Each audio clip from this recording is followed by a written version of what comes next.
ಜಿಲ್ಲಾ ಪೊಲೀಸ್ ವರಿಷ್ಠಾಧಿಕಾರಿ ಶ್ರೀನಿವಾಸ್ ಗೌಡ ಹೆಸರೇಳಿ ಉದ್ಯಮಿಯನ್ನು ಬೆದರಿಸಿ ಹಣ ವಸೂಲಿ ಮಾಡಿದ್ದ ಆರೋಪದ ಮೇಲೆ ಖಾಸಗಿ ಟಿವಿ ಮಾಲೀಕ ಮಂಜು ಬಾಣಗೆರೆಯನ್ನು ರಾಮನಗರ ಪುರ ಪೊಲೀಸರು ಬಂಧಿಸಿದ್ದಾರೆ.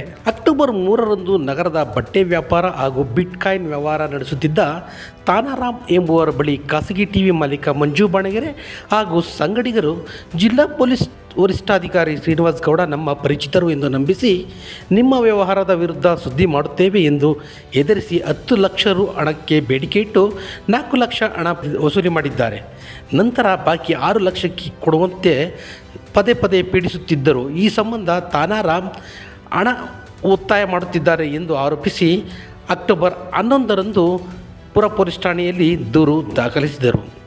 ಇನ್ನು ದೂರು ದಾಖಲಿಸಿಕೊಂಡ ಪುರ ಪೊಲೀಸರು ಪ್ರಕರಣದ ಪ್ರಮುಖ ಆರೋಪಿಗಳಾದ A1 ಸಂತೋಷ್ನನ್ನು ದೂರು ದಾಖಲಾದ 2 ದಿನದಲ್ಲಿ ಬಂಧಿಸಿದ್ದರು. ದೂರು ದಾಖಲಾದ ನಂತರ ಪೊಲೀಸರಿಗೆ ಸಿಗದೆ ತಲೆಮರೆಸಿಕೊಂಡಿದ್ದ ಮಂಜು ಬಾಣಗೆರೆಯನ್ನು ಶುಕ್ರವಾರ ಅಂದರೆ ಅಕ್ಟೋಬರ್ 31ರ ರಾತ್ರಿ ಕೆಂಗೇರಿಯ ಆತನ ಮನೆಯ ಬಳಿ ಪೊಲೀಸರು ಬಂಧಿಸಿದ್ದಾರೆ.